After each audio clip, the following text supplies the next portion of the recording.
Pero alam niyo po, mga kapatid, iba po yung ipaparanas ng Diyos sa atin kapag nag-import tayo sa mission. Kasi I believe, mga kapatid, yung heart ng Lord, mga kapatid, yung tibok ng puso ng Diyos ay mission. Kasi kung hindi tayo naabot. Ang layo ng langit at lupa ay hindi natin masusukat. Wala pong nakakasukat pa ng layo ng langit sa lupa. Pero nalambay po yan ng Panginoon para abutin lang ikaw at ako. At hindi lang siya nagpunta rito sa lupa para mag-relax. Hindi siya nandito sa lupa para mag-enjoy. Nung nandito siya sa lupa, alam natin lahat, last month ba din, ay inalala natin ang sakripisyo ng Panginoon sa krus. Amen? Amen po ba? Inalala ng Lord. Kung naalala po ninyo, mga kapatid, ay si Jesus po na parito, nag-minisyon niya tayo, pinapit tayo, dinalit na tayo sa Kanya, pero hindi yun ganun kadali. Yun ay nangangahulugan ng kanyang buhay. Kasi siya inapako sa krus, siya namatay sa krus para sa atin. Kasi ganyan po ang mission, mga kapatid sa Lord. Minsan kailangan natin lumabas sa ating mga comfort zone, minsan kailangan natin po magsakripisyo, mga kapatid, pero worth it naman ito dahil ginagawa natin ito para sa Lord. Amen po? So, sana mag-decide po tayo na lumabas sa ating comfort zone para makita natin kung ano talaga yung ginagawa ng Lord sa buhay natin, mga kapatid sa Panginoon. So, muli, matagal pa yan, next year pa, sa 2026, sa kalooban ng Panginoon, sana po makasama natin. Pakisabi nga sa katabi, sa kalooban ng Diyos, sasama ko. Next year, yan, kaya nilagyan ko po ng sa kalooban ng Diyos. Dahil naniniwala ko ang kalooban ng Diyos yan lahat. Amen! Praise God! Puri ng Panginoon. So, pag-usapan natin ngayon, mga kapatid, ang isang mensahe po na pamamaganan ko po itong stay. Actually po, last month din, ako ay nagsalita sa isang youth camp. Speaker nila ako sa last day camp nila. Ang kanila pong team ay stay. So, na-inspired po ako sa word na yan. Kaya yan din ang ating pag-uusapan. Pero yung mensahe po doon ito po, mga kapatid. So, ito po ay importante sapagkat minsan, sa paglalakbay natin sa Panginoon, minsan marami pong mga likong kaliwa, likong kanan, minsan na tayo, naliligaw, na iba ng landas, minsan talaga ay hindi tayo nakapagpapatuloy sa talagang plano ng Diyos ang buhay natin. Marami tayong gusto gawin, marami tayong gustong lakbayin, pero minsan kapag nandiyan na po yung mga ibang paraan, mga kapatid na parang kailangan yata dito muna ako. Minsan hindi natin nakikita na nawawala na tayo doon po sa track. Nawawala na tayo sa dapat natin lakbayin, mga kapatid sa Panginoon. Kaya importante, mga kapatid, para hindi po tayo maligaw, we need to stay on the path, mga kapatid. Kailangan manatili po tayo doon sa kung saan tayo dinadala ng Panginoon. Amen? Marami nang naligaw. Okay, gusto pala niya, makisabi sa katabi, kapit lang, kapatid. Stay on the path. Amen! Kasi maaari pong ngayon 2025, hindi natin alam kung ano na naman ang gagawin ng kaaway, mga kapatid, at ililigaw na naman tayo sa maraming mga daan. Pero keep on, mga kapatid, keep going. At ang pag-uusapan natin ay matatagpuan natin sa Romans chapter 8, verse 28. Maaaring ito ay sa ulatin ninyo, ay mag-verse ninyo, life verse. Pero gusto ko lang basahin at ito ang pag-uusapan natin sa oras nito. Romans chapter 8, verse 28, from New King James Version. Ito po ang sinasabi ng Romans chapter 8, verse 28. Sabi ko yan, and we know that all things work together for good to those who love God, to those who are the called according to His purpose. Ulitin ko lang, basahin natin ng sabay-sabay, samahan niyo po ako. And we know, sabay-sabay ko tayo, ready, go. And we know that all things work together for good to those who love God, to those who are called according to His purpose. Tayo mag-pray. Lord, dalahin ko, Lord, na ang mga salita mo, Panginoon, namin magbubulayan ng umaga, ay magbigay muli ng panibagong hamon sa buhay buhay at makita namin, Panginoon, yung kalooban mo, yung gusto mo, yung plano mo, Lord, as we listen to your word, speak to our hearts, Lord, we invite the Holy Spirit, Lord, na magsalita mo sa amin at maintindihan namin, Panginoon, kung aming gusto mo pong sabihin at gusto mo ibago namin, Panginoon, sa aming puso. Salamat po, pinagkakatiwala po namin ang oras na ito sa iyong kamay, pagpapagitan may taas, sa pangalan po ng aming Panginoon na si Jesus. Amen. Amen. And amen. Okay, Book of Romans, Romans chapter 8, verse 28. Ako rin ko ng marami yan, all things work together for good to them that love the Lord. Ang nasulat po ng Book of Romans ay wala na kundi si Paul. Kilala na natin yan. Alam na, hindi na po yan bago sa atin. Pero si Paul, mga kapatid sa Panginoon, after his conversion po, nung siya kumakilala sa Panginoon, hindi po siya basta umatin lang sa mga sinagoga, hindi lang siya basta umatin sa church, hindi lang siya basta pumunta sa gawain ng mga mananampalataya, mga kapatid. Kasi si Paul po, mga kapatid, ay nag-mission. Okay, nag-mission po siya, mga kapatid. At ito po yung kanyang missionary journey. Actually, 4 na beses po yan. Nakikita natin yan sa ating chart. Yan po yung lugar kung saan nag-mission po si Paul. Research na lang po ninyo sa inyo po kung may po mag-research. Tingnan po ninyo yan, mga kapatid sa Panginoon. Ayan yung kanyang missionary journey. Yung una po ay malapit lang, ikot lang sa tuon. Pero yung sumunod po, medyo nilawakan niya na. Tapos yung pangatlo, ayan, medyo lumawak na hanggang sa makarating na po siya doon sa Rome. Ayan, 4 na beses po siyang nag-mission.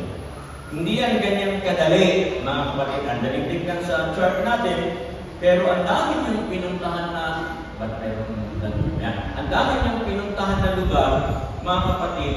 Ang sipag mag-mission ni Paul, mga kapatid, kaya napakaganda, mga kapatid. Pero yung kanyang ginawang pag-mission na yan, yung kanyang ginawang paglilingkod na yan sa Diyos, mga kapatid, ay hindi smooth sailing.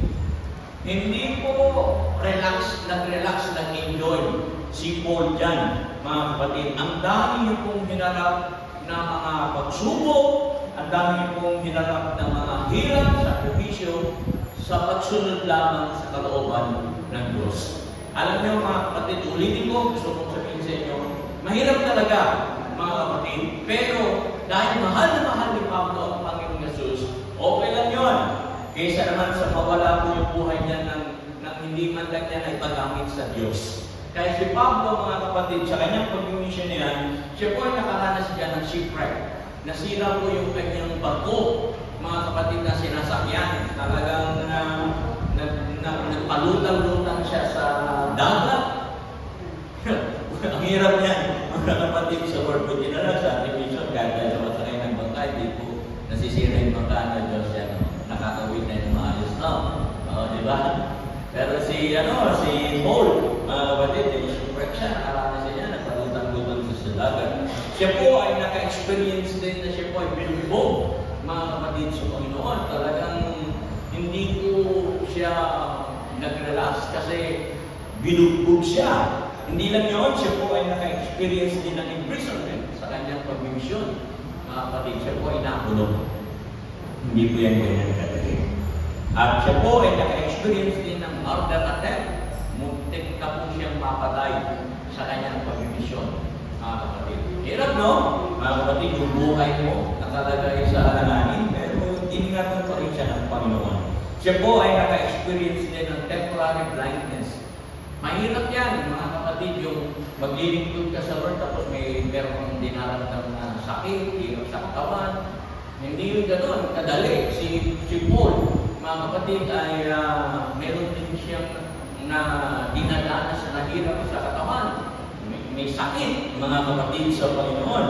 So, hindi yung mga karanasan na yan ni Paul, mga kapatid sa Panginoon, ay hindi po yan gusto natin. Amen? Siguro kung tayo yan, kung tayo makakaranas yan, ayaw na natin. Ayaw natin baka mamaya, mahanap ang buhay natin, kaya natin malubog, ayaw natin na masaktan doon sa misyon, ayaw natin na magtantay mapunta, ayaw natin na magsakit, mga kapatid. Siguro ayaw na tayo, mga kapatid. Ito ang naka-mission natin, mga kapatid. Yung ibang mga pumupunta dito, after po po ng pagpunta, hindi na bumabalik.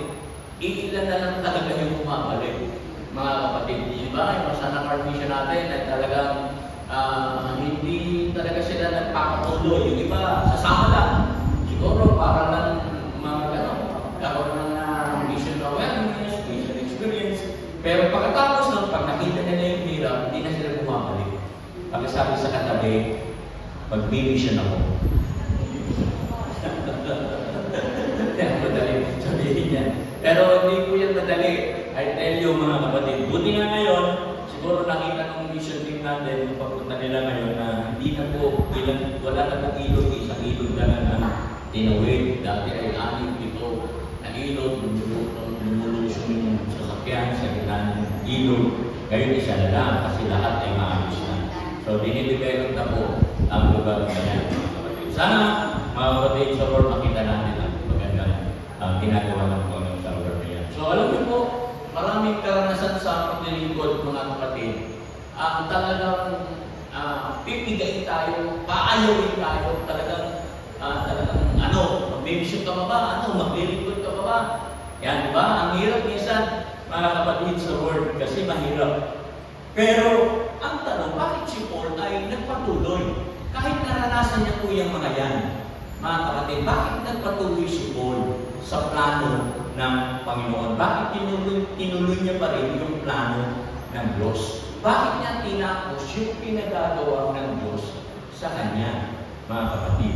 So, ang sagot po ay nandun sa kanyang sinulat, doon sa ating Hebrews. Romans chapter 8, verse 28, tignan po din natin, ang sabi doon, and we know that all things work together for good to those who love God, to those who are the called according to His purpose. Ang sabi ni Paul, and we know, alam niya na siya na sa kalooban ng Panginoon, alam niya kung ano ang gusto ng Diyos, alam niya kung ano pwedeng mangyari sa kanya. And the word know, yung pong salitang know, mga kapatid, ang Greek word po niyan ay aido. Sabihin natin, aido. Sabihin natin, aido. Ayan, yan ang Greek word ng know, mga kapatid, yung aido. Yung aido po, ang ibig sabihin niyan is to be aware, to understand. Ibig sabihin, mga kapatid, kung meron pong nangyari hindi maganda sa ating buhay, kung nakaka-experience po tayo ng mga struggles, nakaka-experience po tayo ng mga difficulties in our life, dapat makita natin na alam ng Diyos na uunawa natin kung ano ang kalooban ng Panginoon. Aware tayo sa plano ng Diyos. Amen? To be aware, to understand. Dapat hindi, Lord, bakit ganito? Bakit nangyari ito? Lord, bakit nakakaranas ako nito? Lord, susunod ako sa iyo. Okay na, smooth sailing na. Bakit ganito nangyayari? Alam po ba? So, alam niyo po ba kung bakit nakakaranas tayo ng mga pagsubok sa buhay natin? Alam niyo po ba kung bakit nakakaranas tayo ng kalungkutan? Bakit tayo nakakaranas ng sakit? Naiintindihan po ba natin? Aware po ba tayo sa plano ng Diyos sa buhay natin? Kaya malaga po yung verse na yan, and we know, mga kapatid. So yung know na yan, mga kapatid, is for us to understand the purpose of God, the plan of God in our lives. Makita natin na, ito pa rin plano ng Diyos sa buhay ko. All is within God's plan. Kasama pala ito sa plano ng Diyos sa buhay ko bilang isang anak ng Diyos. Amen? Andiyan po ba tayo? Kasi bilang isang anak ng Diyos, hindi ka maniligaw, hindi mo maliyan kang dinadala ko. Nakikita mo na yung nangyayari sa buhay mo sa pagsunod mo sa Diyos, dahil sa pagsunod mo sa Panginoon, nakikita mo na alam ng Diyos ang lahat-lahat sa buhay natin. Amen? Kaya pala si Paul, nagpatuloy siya. Kahit pa may mga hadlang, kahit pa may mga hirap, kasi alam niya, anuman ang kanyang pagdaanan, kasama po yun sa plano ng Diyos sa buhay niya. Amen po ba? Kaya ang hamon natin, ano ang pinagdadaanan natin sa ating paglilingkod sa Diyos? Mga kapatid, hindi po yan nagkatakulan. Hindi po yan aksidente. Kasi walang aksidente sa Diyos. Amen po? Ang lahat ay nasa plano ng Diyos. Wow! And we know. kasama pala ito sa plano ng Diyos sa buhay ko. Kaya nga kung yan ay nakasama sa plano ng Panginoon, everything is in God's plan, church, stay on the path. Huwag pong liliko, stay on the path. Kasi hindi ka naliligaw. Sabihin sa katabi, hindi ka naliligaw, kapatid. Sa kapila pa. Kapitili na sa harapan nyo, nasa likuran nyo, sabihin ko, hindi ka naliligaw, kapatid. Amen? Alam niyo po, mga kapatid sa Lord, this month, mga kapatid, ay magkakaroon ng youth camp. Hindi po madali, mga kapatid, ito pong youth camp na ito, bago po ito natin nagpatuloy, kasi doon sa usapan namin sa discussion po ng aming mga pastor, actually po, pinag-discussion niya, mag-youth camp ba tayo o family day? Kasi nung pong mga nakakapag-uusap ay dapat youth camp, then the following year ay family day, tapos youth camp. Siya po mga nakasama sa family day sa Nakar, Quezon, family day sa Nakar. Pinapunta tayo. Family day po yun. So ngayon mga kapatid, itong youth camp, last year nag-youth camp kayo, bakit magdalas? Bakit mag-youth camp ulit? Sabi ng gano'n, usama namin ng mga pastor, mga kapatid sa Panginoon. Kaya ang laki ng hinarap ng ating pong mga youth leaders dyan sa youth camp, mga kapatid sa Panginoon. Actually, yung ating mga pastors, nahihirapan natin yakapin yung youth camp. Kaya yung iba namin mga pastors ay nahihirapan din magpadala ng mga kabataan, mga kapatid sa youth camp. Dahil nga sa dikit-dikit na gastusin, dikit-dikit mga kapatid na obligasyon. Kaya yung iba, mga kapatid, nakakulungkot man, yung iba nga ay 2, 3, 5. Buti na lang sa atin sa Kapampangan ay sabi ni Mia ay mga siyam yata ang youth na sasama sa youth camp. Okay? Pero mga kapatid, kung tayo po ay naniniwala na malaki ang magagawa ng youth camp sa ating mga kabataan, kung meron po kayong mga anak, mga pamangkin, ako, na kabataan, ay padala natin sa youth camp.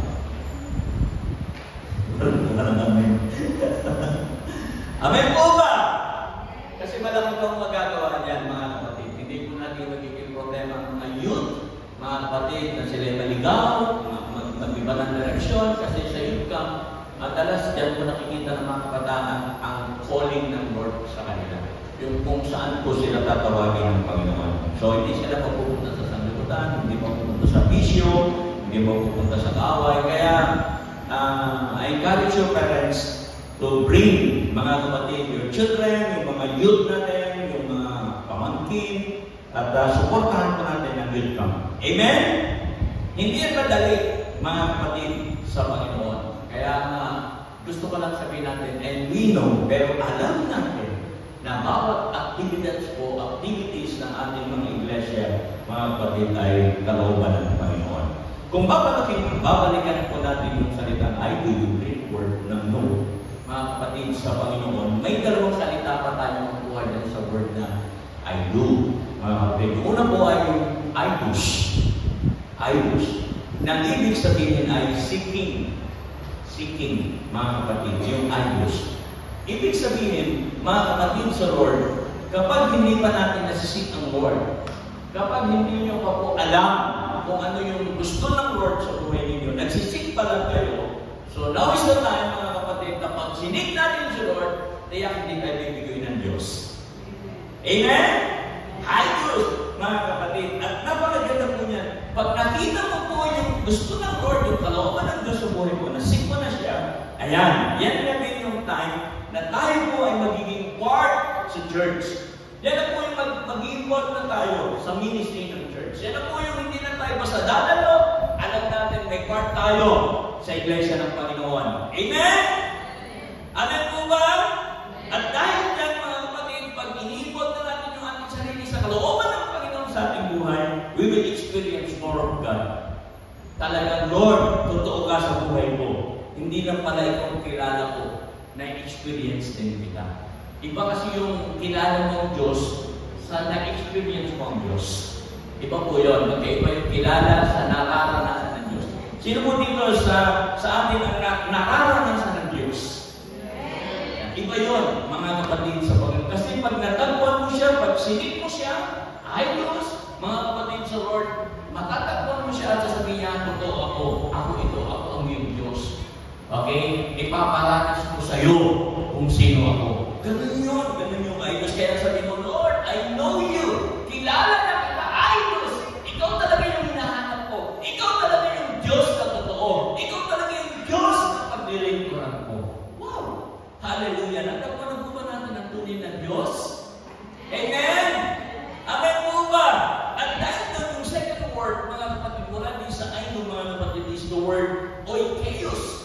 The Greek word pa din po yung mga word na iba. Bakit natin ginukuha yan? Para mas lumakin po yung pagkaunawa natin sa salita ng Panginoon. Ang ibig sabihin ng oikeos, mga kapatid, is belongingness. Ibig sabihin, pag nasit mo na si Lord, sasabihin mo, Lord, kasama mo ako. I belong. Hindi ako nahihimalay kasi natagpuan na kita. Nakilala na kitang Diyos.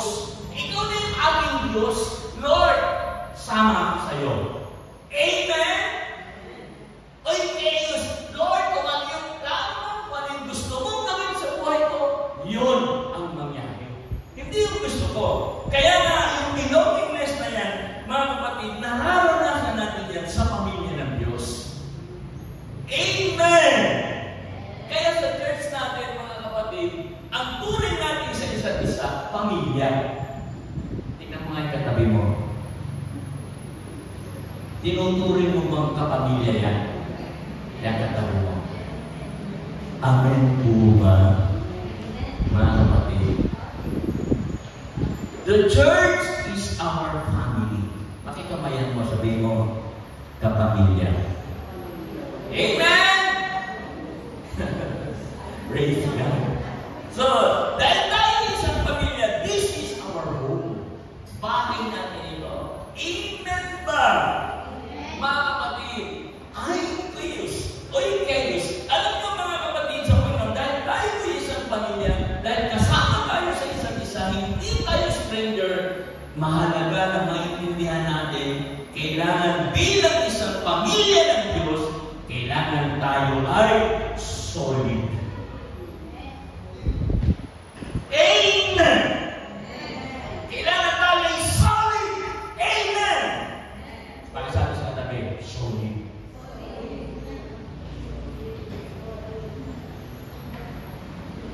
At kapag tayo solid, bilang isang pamilya, kung talagang tinuturing mong pamilya ang iyong katabi, hindi mo yan iiwanan. Amen? Pag sabi ko ulit sa katabi, walang iwanan. Para mas maging personal, sabi mo ganito, hindi kita iiwanan. Kahit anong mangyari, sabi mo sa katabi mo, hindi kita iiwanan. Solid dapat. Amen? Sa generation natin ngayon, alam niyo po, nakakatalpot, hindi lahat ng pamilya ay solid. Napakarami pong broken families. Hindi na ako magpe-mention ng ilan. Napakarami pong broken families. May mga batang lumaki na nanay lang ang kasama, wala yung tatay. Yung iba naman, tatay lang ang kasama, wala yung nanay, inuwanan ng nanay. Diba? Hindi solid yung family. Yung bang tinanggap na natin na ito yung buhay natin. Pero alam niyo po, sa isip ng mga parents, okay sa kanila yun kasi hindi naman magkasundo. Buti pa, walay na lang. Hindi naman tayo pwedeng magsama na lagi nag-aaway. Kaya may iba, walay na lang. Sa parents ko yun pero hindi natin naiintindihan sa puso ng anak, masakit yun. Masakit yun. Sa atin, okay, pero sa puso ng mga anak, masakit yun. Ang hirap mga kapatid sa Panginoon kapag ang isang pamilya po ay basag. Alam kong nararamdaman niyan kung galing kayo dyan. Kaya ang hirap ay power ang isang pamilya kapag nakakaranas tayo ng ganyan. Yung wala na si tatay, wala na si nanay, wala yung iba na ang pamilya. Diba? Hindi yan gano'n, mga kapatid sa Panginoon. Kaya nga, prayer ko sa inyo, church, ang prayer ko sa bawat pamilya na narito, sana let's build a solid family. Lalo na sa mga kabataan, pag kayo magkaasawa, mga kapatid, build a solid family. Parang ayaw nyo yata mga kabataan. Mga kabataan, kung magpapamilya kayo, build a solid family. Amen? Amen po?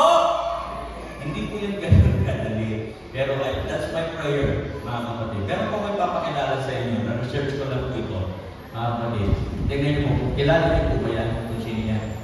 Sino nakakilala sa kanya? Na-research lang po yan. Sino nakakilala po sa tao yan? Hindi nyo kilala. Yan po ay walang iba kundi si Katie Taylor. Si Katie Taylor po ay isang Irish pro professional boxer. Grabe, ang ganda niyan, boxer. Okay, ang ganda niyan, mga kapatid, isang manununtok, isang boksingera, okay? Mga kapatid, so, sino po ba si Katie Taylor? Ano po ba yung na-achieve niya sa kanyang buhay bilang isang boksingero, mga kapatid? For 10 years, mga kapatid, siya po ay undefeated. Wala po siyang talo, mga kapatid. So tingnan natin yung record niya. Yan. Lahat ng laban niya na ipapanalo niya, mga kapatid. So tingnan natin. Lumaban sa Olympic, nanalo siya. Sa World Championship, 5 beses siyang nag-first, nanalo. Mga kapatid, gold. European Championship, 6 na beses po siyang naging champion. Mga kapatid, sa Europe Championship, 5. Sa European, 1. Kaya 18 lahat. Puro first. Undefeated. Grabe, no? Ang galing naman niya. Ang galing. Mga kapatid, kaya sabi ko, magaling na boxer ito. Sabi ko, talagang lahat ng laban, siya ang nananalo. Pero alam po ba ninyo na meron siyang isang record na siya po ay natalo. Ang nakuha niya lang bronze. Mga kapatid, yan. Natalo po siya dyan. Bronze lang sa laban niya, mga kapatid, doon sa World Championship. Bronze lang yung nakuha niya. Kaya nga, mga kapatid sa Panginoon, bakit po siya natalo? Paano po siya nakaranas ng pagkatalo? Ano po ang nangyari sa kanya? Bakit siya natalo? Alam niyo po kung bakit siya natalo? Tignan natin yung next slide niya. Natalo siya o natalo siya. Kasi po, mga kapatid, yung time na yan, siya po ay iniwan ng kanyang tatay. Iniwan siya ng kanyang tatay. At ito ang sabi niya, mga kapatid ko, yan, tingnan niyo po. Sabi niya, sabi ni Katie Taylor, my dad decided to step away from the family. Yung tatay ko, iniwanan kami. And do life with this other girl. Sumama po sa ibang babae, yung kanyang tatay. Alam niyo, masakit yun kay Katie Taylor. You know why? Kasi si Katie Taylor po, ang kanyang coach, yung tatay niya. Father and daughter tandem. Kaya sila nananalo kasi yung tatay niya, yung kanyang coach. Ang ganda ng kanilang tandem. Kaya panay-panay ang panalo. Pero nung iniwan siya ng kanyang tatay, doon nag-start, mga kapatid, na siya po ay nagtalo. Ang sakit, nakaranas siya ng kabiguan. Alam ko, mga kapatid sa Lord, hindi po madali ang karanasan ng iniiwan. Nawawala ang magulang, ano man ang dahilan, maaaring ito ay namatay na. Sino po dito ang namatay na ang tatay at nanay? Namatay ang tatay at nanay, ako, kasama ko dyan. Sino po namatay na ang tatay at nanay, sa kamay? Yan, okay. Hindi ka naman kadali yun, mga kapatid sa Panginoon. Mawala ang tatay, mawala ang kapatid, mawala ang mga mahal sa buhay. Hindi yun yun. Okay, pero hindi maraming dahilan yan. Maaaring sa mga kabilang buhay, talagang namatay na, kahit mahal naman tayo, pero hindi naman ni Lord, hindi ito ganun madali. Pero iba, hindi naman talaga sumasa kabilang buhay, kundi sumasa kabilang bahay. Nag-iibang bahay lang. Buhay siya, pero sa ibang bahay. Pareho sakit yun. Di po ba? Nandiyan po ba tayo? Masakit po yung iniiwan, mga kapatid. So ayan, masakit yun na hindi natin yung gugustuhin. Kaya nga itong halimbawa ito ni David Taylor, mga kapatid sa Panginoon, ay sana po ay maging hamon sa atin to build a solid family. Amen? Kasi hindi po ganun kadali, mga kapatid.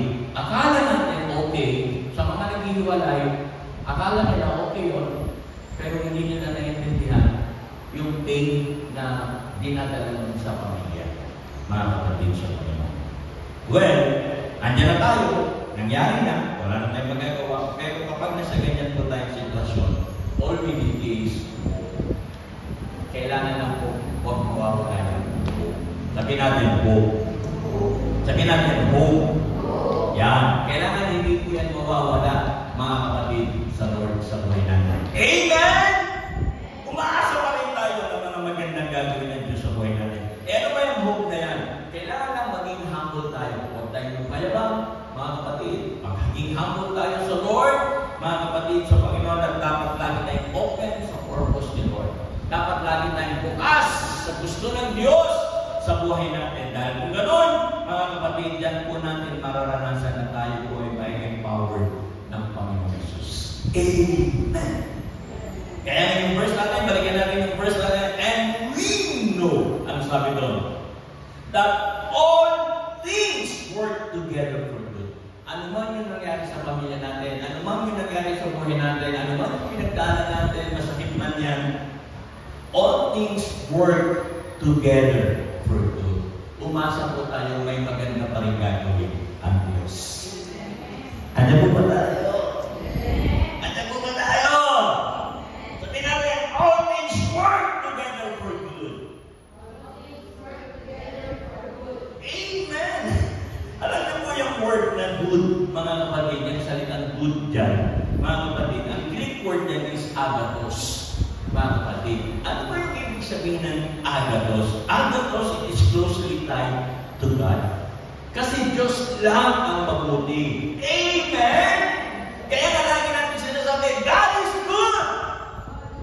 In all the time! Amen! Hallelujah! Laging mabuti ang Diyos. Amen po. Buti na lang ang kabutihan ng Diyos, hindi nakatali sa sitwasyon, hindi nakatali sa panahon, hindi nakatali sa mood. Buti na lang ang kabutihan ng Panginoon, mga kapatid, na hindi nagbabago mula noon hanggang ngayon. Amen?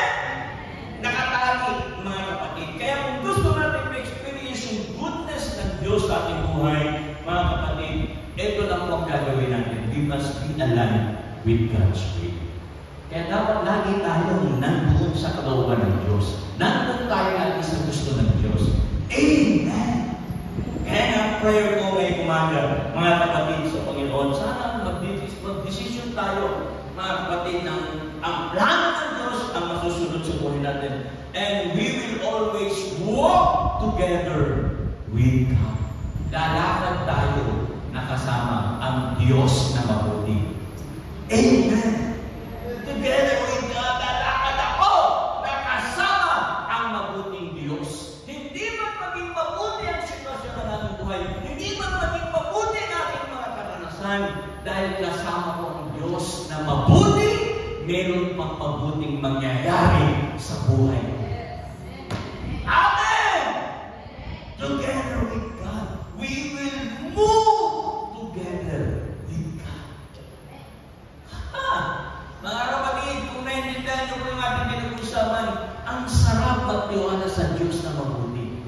Hindi sa sitwasyon natin, hindi sa mga karanasan natin, hindi sa panuman yung na-experience natin na mabiguan.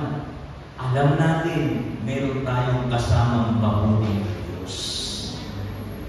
Amen? Andiyan po ba tayo? Pero minsan, kahit alam mong mabuti ang Diyos, diba? Kahit tayo mo sinasabi, God is good, in all the time, God is good. Minsan tayo nararanasan natin yan, mga kapatid, sa paglakad natin. Di ba nakakaranas pa rin tayo ng mga challenges? Nakakaranas tayo ng frustrations? Nakakaranas tayo ng disappointments, struggles? Di ba? Kahit alam mong mabuti ang Diyos, mga kapatid, na minsan talagang ayaw mo na, napaparesign ka, nasuko na ako, ayaw mo na talaga. Minsan, sumusuko talaga tayo kapag sobra na po yung nararanasan natin. Yung iba naman, nagpapatuloy, ini-ignore para okay na, nagpas. Ngayon talaga ang buhay.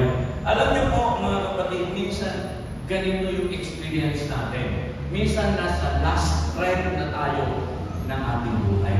Yung bang huling tali, huling pisik na lang ang nagdudukso sa atin sa Diyos.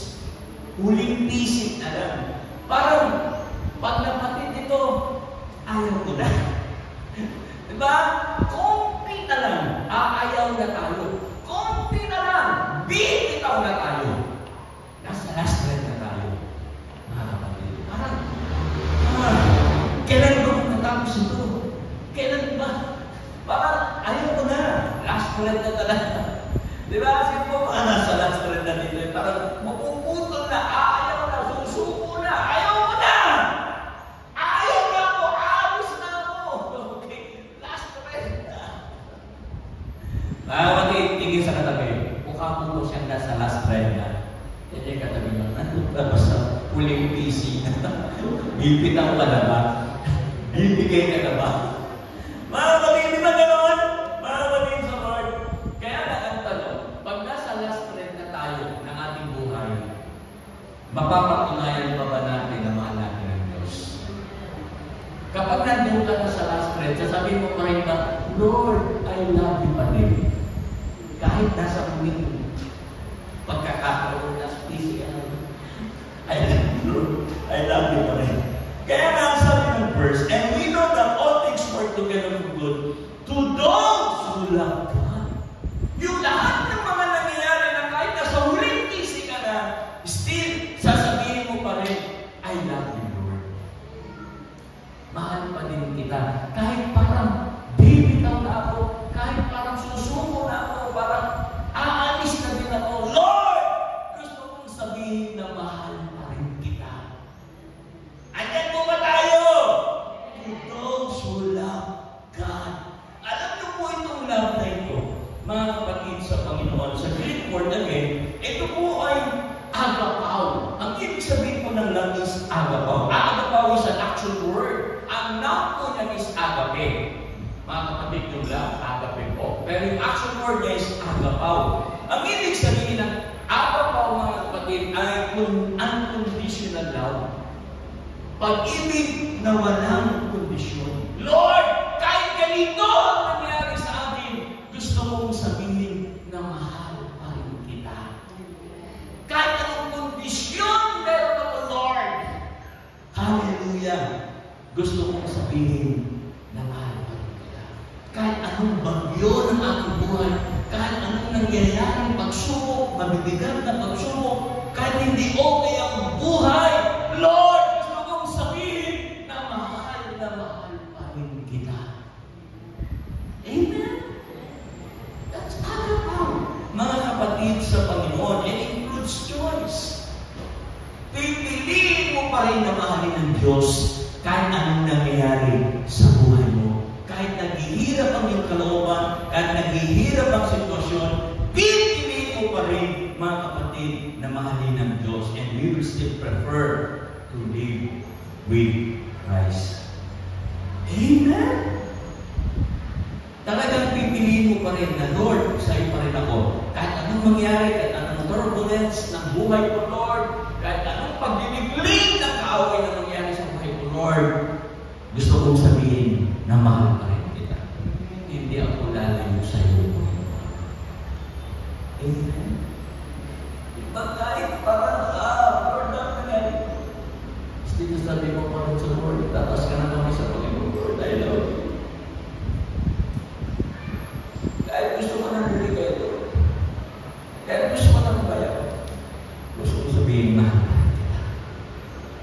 Kasi, kahit pala mo putol yung last thread natin, mga kapatid, alam niyo po sa loob niyan, meron siyang steel na hardwire.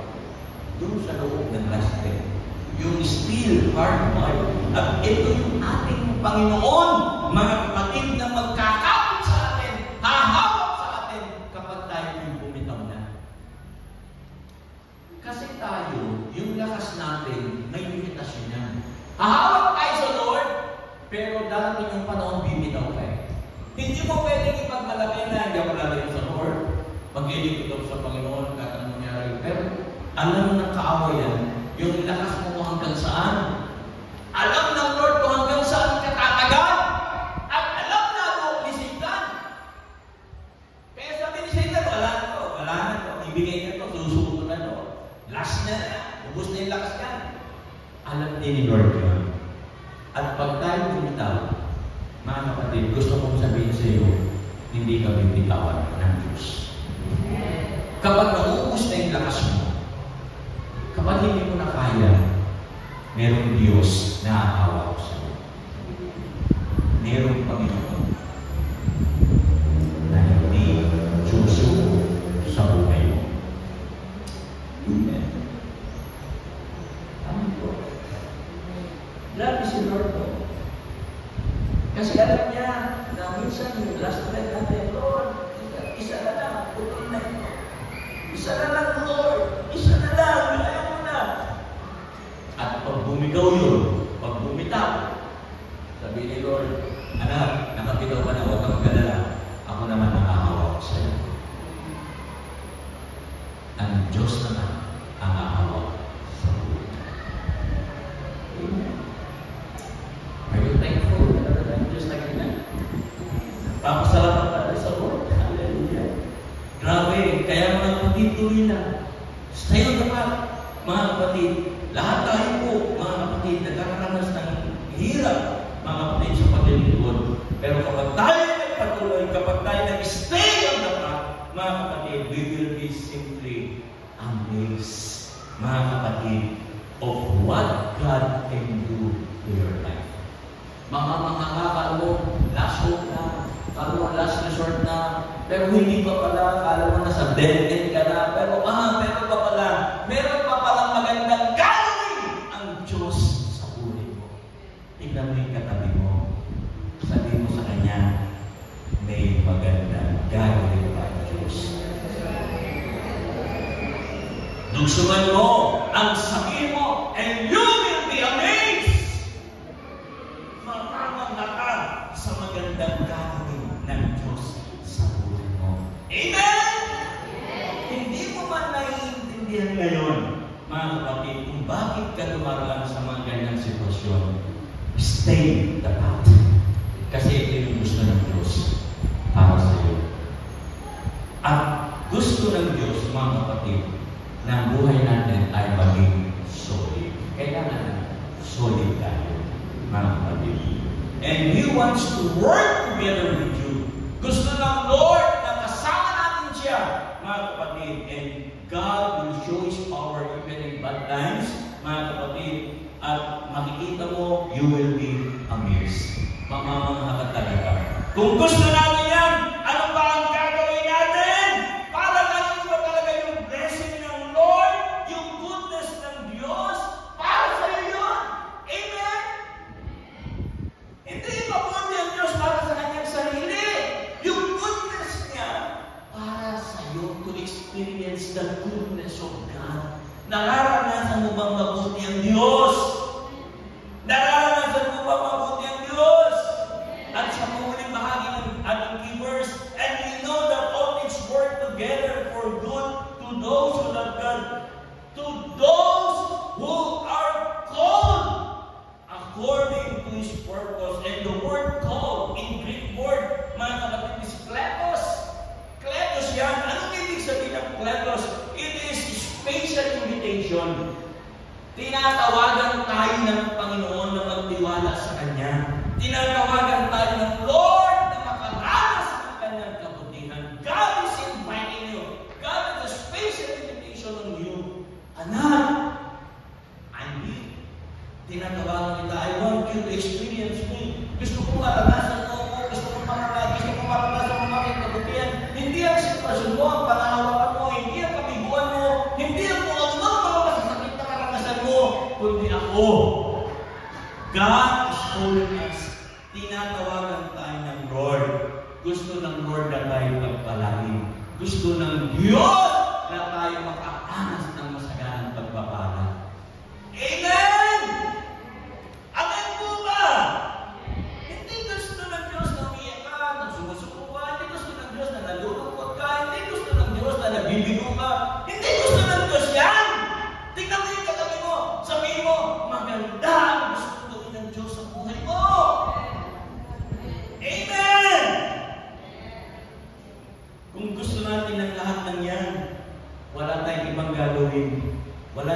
ibang sasabihin sa Diyos, kundi ito.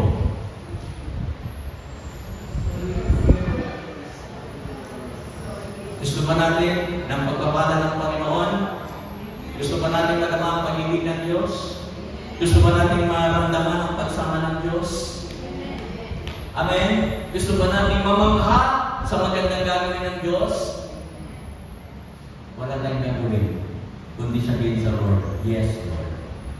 Amen, Lord. At kung yes ang sagot mo, mga kapatid, pwede ko tumayo at sabihin mo, yes, Lord. Gusto ko po, Panginoon, na maranasan ang pagsama mo sa akin. Kung yes ang iyong sagot, pwede ka tumayo. Kung hindi yes, kung no ang sagot mo, just stay. Hayaan manatili ka sa iyong kalungkutan, manatili ka sa iyong babiguan. If no ang sagot mo, magbuka na dyan, at magmukmuka, sige lang, biyak lang biyak sa iyong sitwasyon ng buhay mo. Pero kung gusto mo, yes, Lord, I want to experience, Lord, your goodness. Gusto ko ma-amaze, Panginoon, hallelujah, sa mga gagawin mo sa ating buhay. Yes, Lord, yes, and amen. Hallelujah, hallelujah, hallelujah, hallelujah. Tayong lahat, mga kapatid, ay tumayo at hayaan mo na sa oras na ito, sa ikaw ay tumayo, ay makita mo na sa oras na ito, meron pang magandang gagawin ang Diyos. And we know that all things work together for good to those who love God, to those who are called according to His purpose. Thank you, God. Panginoon, narito ang iyong mga anak. Naniniwala sila na meron kang gagawin maganda sa kanilang buhay. I pray, Lord, na iparanas mo, Panginoon. Praise and worship team, servicing goodness of God. Kaya natin sa oras na ito, samahan tayo ng Panginoon. Kaya natin minsan pa sa oras na ito, ay sama-sama tayo ang paranas ng Panginoon. Can we join hands? Pwede ba natin yung tawag-tawag?